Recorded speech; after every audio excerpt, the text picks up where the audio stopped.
Yo, welcome back to day 2 of my current training plan that I'm running. Just before we start the video though, please make sure you hit the subscribe button, turn on the notification bell for whenever I upload the other parts. Chest and back day has been uploaded if you're seeing this, and depending on when you're seeing this, the other videos might have been uploaded too, so again, check out the channel just to make sure. Please leave a like on the video, comment down below what you think, whether you enjoyed it after trying it out or whether you swap some shit. Again, just general feedback because someone else could benefit off that as well. And last but not least, go into my description, click on the links, go follow all of my shit. Right, so without further ado, we're just gonna get straight into the workout. How I structure my day is I like to do all of my triceps, then I like to do all of my biceps, then hit my shoulders afterwards, because I have another day for shoulders later on in the week where they are prioritized. You know, because today I just want to focus on getting my arms, because I've always cared about my arms, and I just feel having a day specifically to them has been so beneficial for me. And to be honest, it's fucking fun. Yeah, I like to do triceps and biceps. You could alternate between the two. I think that would be fine, because with arms, I feel that's an alright thing to do. Hell, with even all these exercises that I give you, you could superset them, because supersets are awesome. I don't have any supersets in this, what I'm about to take you through today. However, that doesn't mean that you can't do it. Do you know what I mean? But anyway, so the first exercise that I start with is my close grip bench press. I start with this because this is my overloading exercise. I'm basically just trying to overload my triceps as much as I can at the start. Just strength wise, really. Just because close grip has so many benefits, as it helps with the long head and just the overall size. It allows you to progressively overload to an extent that other exercises don't. Because it just mainly focuses on the triceps, I feel doing this movement and progressing quite highly in it can also benefit your other exercises, like your bench press, your shoulder press, your military press, your incline press, just because you're getting that strength from your triceps as well as the chest or the shoulders in the other movements. So I think close grip bench press is a must. That's why I start with it. My sets for this one are like, if you've seen the last video, I do 3 strength sets of 4 to 6, and I drop off and do 2 volume sets of 8 to 10. The reason I do the strength sets is obviously because I want to overload the tricep. I want to get strong on this movement to then benefit the other movements. And then obviously I drop off to do the 2 sets of 8 to 10 just for that volume, to, you know, get the volume in there. However, I realize that, again, if this is the first video you're seeing, I realize 5 sets, 3 4 to 6s, and 2 volume sets could be a lot for somebody. I'm not a doctor. I'm a fucking moron. All I know is the shit that works for me, the shit that makes me happy, the shit I enjoy, and I truly believe that the best results come from the training that you enjoy the most, and obviously doing everything properly. So yeah, I just want to make that clear. If some of the sets are too much, or there are too many exercises you feel, then feel free to take some out, to swap some, to take away some sets if you don't want to take away any exercises, you know, just so it's all suited to you, because my recovery is really good. I think it's just because I'm a young pre-pubescent asshole. So yeah, I really highly recommend you start with this movement and you try and progress with it as much as you can, but obviously doing it safely. And with the grip, actually, I want to make a good point. So I've seen some people like do like this and go too close. Like after a certain point, you don't need to go any closer, because going closer than a certain point, all it's going to do is put unnecessary stress on your wrists. And trust me, you really don't want that, because I already have shitty ass wrists. So yeah, I personally tuck my elbows in when I'm laying down, and I just, from there. So where the grit thing starts on the bar, for me, it's my ring finger. However, for you, it could be pinky, middle, you know, whatever. However, I would personally just go shoulder width, like tight shoulder width. And whilst I'm pressing, I like to also try and keep them as tucked in as much as possible, and I really feel it on my long head. After that is the classic tricep rope pushdowns. However, you may see in the video, I'm not using ropes. I personally think ropes are better. However, my gym have stored away the ropes because you can't clean them apparently with all this COVID stuff. I personally enjoy the ropes. However, I have to start using the handles. Since it's an isolation movement and I'm just working for volume, I do 3 sets of 8 to 10, and then I drop it for my final set, which is a 12 to 15. Do this movement, keep your elbows tucked in, keep them in the same spot. Try and get all the way down and squeeze as hard as you can. This exercise works the best when you really squeeze at the bottom and get the mind to muscle connection. That is one of the best or most beneficial things is getting the mind muscle connection, getting the squeeze, because it really makes a difference. And the more you squeeze, the more you'll also feel it on your long head, which is obviously one of the parts you want to grow the most, because tricep is 2/3 of the arm. That's how you get your big arms. That's how you fill out the sleeves. The next exercise that I like to do, I don't know the proper name for it. Someone back in the day showed me how to do it at like my old gym. However, I call it tricep cable crossovers, because you grab the opposite sides of the cables and you basically just do the push down. For some reason, grabbing the crossover one, you really feel it hella differently. This again is 3 sets of 8 to 10 and then drop it for a 12 to 15. But if you do not do this, I seriously recommend you try it, because the squeeze you get is unreal. Right, moving on from that, next we have dumbbell skull crushers. I like to lay on the bench completely flat, and I like to use dumbbells. Also, whenever I'm laying down, I like to keep my elbow at an angle instead of perfectly in line with my head. I like to stretch it a bit, because I personally feel that having it a bit more back, if I'm making sense, it stretches the long head even more, and then you come up and down and up and down. So I would recommend taking your elbows past your head and then doing the movement, because it honestly, as I said, the stretch is amazing and you feel it a lot better. I personally use dumbbells because I've never really connected well with a bar. The bar is very restrictive, and with dumbbells I just feel it's so free. So it's better to get the form right, and I can get a better connection with my triceps. And also, as I say, I have shitty wrists, so the bar really doesn't benefit me in any way. It just fucks my wrists even more. However, watching one of the videos back, I realized that my elbows are a bit flared. So, and after seeing that, I've realized that I need to try and keep my elbows tucked in so that I get an even better connection. So make sure that you've not made a mistake that I made in the video. That exercise specifically focuses on the long head, which is again the bigger area of the tricep that you really want to grow and connect with. That is 3 sets of 8 to 10, drop off for 12 to 15. Finally, the last tricep exercise is a single arm rope push downs, or just push downs. In the video, I don't use ropes anymore for these. I used to. I just literally grab the cable end and I just do the movement. If you prefer a rope or a handle, do what feels best for you and do what you connect with the most. However, again, this is just keeping your elbows tucked and in the same position and really squeezing the tricep as you get to the bottom, so that you get the best connection you can and overall growth. This is 3 sets of 8 to 10, then drop off for a 12 to 15. It's alternating arms, so you do it on each arm, obviously. That takes us to the end of the tricep movements. Moving on to the part that the people want the most, which everybody loves training biceps, man. So, firstly, I like to start with my dumbbell bicep movements, and then I go into the cables. So the first one I start out with is bicep alternating curls. I call them alternating curls because I do one arm at a time, and also you start with the hammer curl position, and then as you come up you twist. One of the best ways to feel this the most within your bicep is, imagine you're driving with your pinky and you're trying to get your pinky up to the ceiling, but try and go even past that, because the more you bring up, and you can even feel it doing it right now, twisting your wrist past the point of the top end of the curl, really you can just feel the extra tension within your bicep, which again I think will help them grow. I like to do them one arm at a time, because I get to focus on the specific squeeze of the arm, and also you're essentially holding the dumbbells for twice as long, and it really helps out with your forearm strength and your grip strength, which translate into so many other exercises. This is a 3 sets of 8 to 10, and then you drop off for a 12 to 15. And whenever you're finishing off on the 12 to 15 set, you can really feel your grip just starting to fail. Or again, if the sets are too much, take away a set, you know? And after that, obviously, we are going to be working on the thickness of the bicep, which is, as you probably guessed it, hammer curls. I love hammer curls. I think hammer curls are fucking great. I personally think these should be in everybody's workout, because everybody needs that thickness. You don't just want to be good from side on, you also want to be good from front on.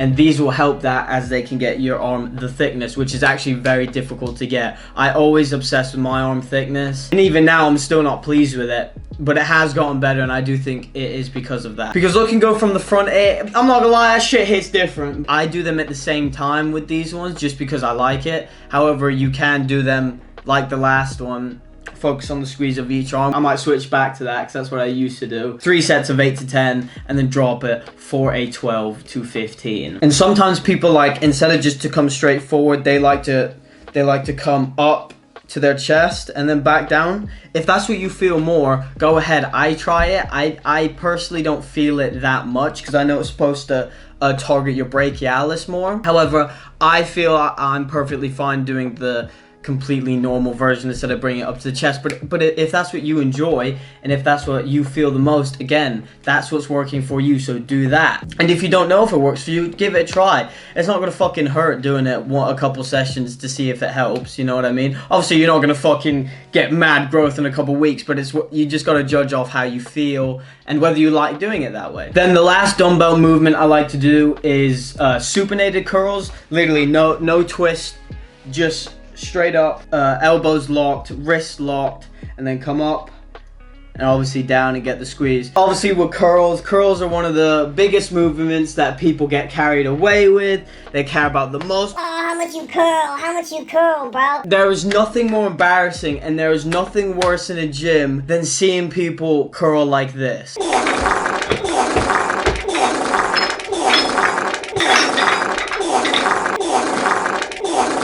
Like, bro, I shit you not, I've seen people do techniques that are even worse than what I just did.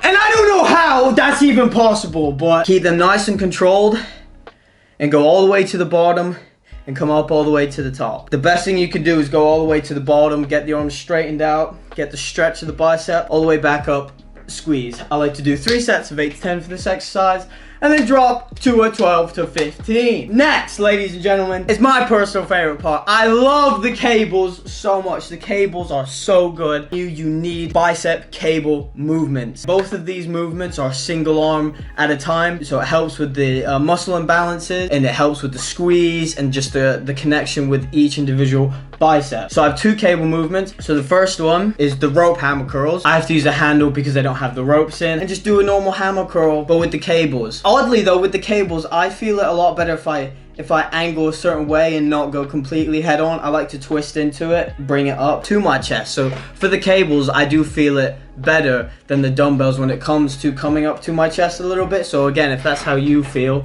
obviously do that. Cables are so important though, because yes, dumbbells, I do like to go as heavy as I can, trying to overload my biceps because I've always cared about them. I've always wanted them to look good. I've always wanted the size of them, so I try and use the dumbbells to like try and overload them and tire them out. However, the cables are amazing due to the fact that there is constant tension throughout the movement. With biceps, you have like no tension here, and then there's tension, not much tension up here, and then depending on if you control it or not, there's 0 tension. So with the cables, it is incredible because it's constant tension all the way up and all the way down, which is exactly what you need and what you want in order to improve your biceps. I like to do the hammer version just so I get another thickening, is that a word? Another thickening bicep movement in there to try and obviously create the thick arm aspect as much as I can. And to finish off biceps, I literally grab the handles and do supinated ones, which again are incredible due to the fact that there is constant tension, and I promise you that one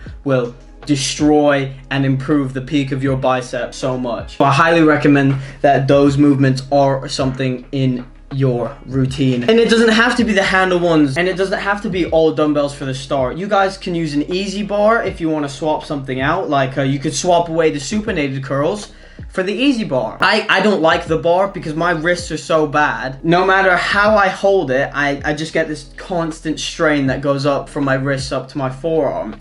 And I personally have just never felt it that good. However, that doesn't mean that you guys want it. That doesn't mean you don't prefer it. So swap out the supinated curls and put in an easy bar. However, don't swap out hammer curls for a supinated easy bar. Again, it comes to the thing of when you're swapping an exercise, if you do, swap something that makes sense. Same with the triceps, going back to the tricep. Dumbbell skull crushers, mainly focus on the long head. Don't swap them out for something that doesn't target it as much. We want to cover all aspects of the arm, of the tricep, of the bicep. And that applies to the same as if whenever you go into the cables. If you guys prefer a bar on the cables, because that could be very good. If you do really like the bar, put it on the cables, because again, it's constant tension on the bar, on the cables. But anyway, so that concludes my arms, and now just to finish off, I do a little bit of shoulders. However, I have noticed that this routine does take a lot of time. It takes a lot more time than you think. Even if it's not too much for you, if you're kind of short on time, take out a couple exercises of each thing or superset them so that you go through it a lot faster. Again, you don't have to follow this exactly. I'm just hoping you can take stuff from it and it helps you out a lot. Moving on to shoulders. I like to start with military press. I tried sitting down when I first started doing military press. I always sat down. I just don't like it. I really don't. I never clicked with it, and I just feel standing up, I just prefer it a lot more. And if you don't do military press, or some people call it OHP, overhead press, I personally highly recommend it. I've just felt it has helped me so much improve my strength. For me anyway, I've always found it a difficult movement to try and keep constant progression. You feel you hit a lot of walls with it. I think that's normal because obviously it is a difficult movement to get strong at because you're pushing over your head. How I set up on the bar is as I come under, I like to rest the long head of my triceps on my lat. So then I'm pressing like this, and then you come down, keep the elbows nice and tucked in so you get all the pressure onto your front delt, because that's realistically what you're targeting the most. If I'm wrong in that sense, please correct me. However, I've had no problems keeping my elbows tucked. With shoulder pressing, I feel that one of the best things to keep focus on to reduce injury and clicking of shoulders is really focus on your elbow path, because if they start going out here and stuff, that's when you can notice clicks, and some elbows will like this one can stay tucked maybe, but then this one goes out a bit, and you want to keep an eye out for that. The sets for that are 3 to 4 to 6, and then drop it for a 2, 8 to 10 for volume. So I do try and incorporate more strength on this movement because it is something that I want to overload on and get stronger at. If you do stand like I do, make sure that you really tighten your core, because as you're pushing up, you are obviously naturally going to lean back, and if you are leaning back and the bar is obviously pushing down on you, you will be putting a lot of strain on your lower back. So just make sure you're trying to stay as upright as possible, really tighten your core, and I like to tighten my ass cheeks because it makes me a lot more stable, and make sure that the travel path of the bar is perfectly going straight up. As I'm starting down here, I don't want to push the bar forward then go up. I want to move my head out of the way and then tuck it under and then come back down. You want that path of the bar to be going vertically. Is that vertical? Is that up? Fuck you. You want it to be going perfectly up, not like this. Just because, again, if you hold it out here, so much strain on so much places you do not want. So move the head back, perfectly straight up, down, head back again, and come down. Then everything after that is more volume, so then I go into a shoulder press machine. These sets are 3 sets of 8 to 10, then drop it for a 12 to 15. Really watch the elbow movement as you're going up. So after the shoulder press machine, we obviously want to work on some side delts and our rear delts. Side delts help from the front angle to make you look more boulder shouldery, and I feel rear delts are so important because they give your shoulder a completely more round look, especially from the side. What lots of people have is they have like a nice round at the start and then bang bang, and it just goes like straight down because they don't work their rear delts, which again I'm guilty of, and I'm trying to get my rear delts up. However, if you do work the rear delt, it just gives you such a nice shape to the shoulder. Next up, we have 3 sets of 8 to 10, drop it for a 12 to 15 of dumbbell side raises. I think a tiny bit of swinging momentum is good if you want to overload just to get the size. That's personally what I like to do on 1 or 2 sets. Do not go too heavy because you will just fucking wreck your shoulders. Then let's incorporate some rear delts. Next, we will do some face pulls. Yeah, you could be putting them on back day because it's more of a pull motion, but I just feel they target my rear delts really well. You want to get the cables up. I personally like to have it higher. You can have it face level. Some people might even have it on the bottom. Again, it's where you feel the best. And then you just grab the ropes, the handles, whatever you have, bring it towards your face, and basically do a front double bicep and squeeze the back of your shoulders as hard as you can. So from here, elbows out, double bicep squeeze, back in. Really simple movement, such a beneficial movement. Then we go back to our side delts, a cable movement, constant tension, and it is perfect. You can either have a handle, you can grab the thing, or you know the things that girls put on their ankles to do the ass thing. I like to put that around my wrist. I personally find I like to have my arm come across my body and then I go up and then it comes back across. I feel it stretches down here, and then I work it all the way up, get that squeeze, and then down stretch. I feel with the side delt, you do need a movement for constant tension, just because you really want to get into the muscle and help it grow. Finally, after that, we're going to now finish off another rear delt exercise, basically just a reverse fly. Go on the machine, keep your elbows locked back, and just squeeze the rear delt. However, if you don't like that movement, you can go on the cables, grab the opposite sides, and basically do the same thing on the cables, which might even be better. Again, 3 sets of 8 to 10, drop it for a 12 to 15. And that concludes the end of my arms and shoulders day. I really do hope you have enjoyed the video. I hope there's something you can take from it. Make sure to go check out the other parts that are uploaded. I don't know when you'll be seeing this, so all of them could be out by the time you're seeing this, or one of them could be out by the time you're seeing this. So yeah, make sure to subscribe, hit the like button for me, turn on the notification bell, leave a comment, check out all the links in my description. Go follow my Instagrams, all that nice, juicy stuff. Make sure you enjoy your training and you do everything with proper form correctly. I hope you guys are having a wonderful day. Please take care of yourselves. I will see you in the next video. Peace.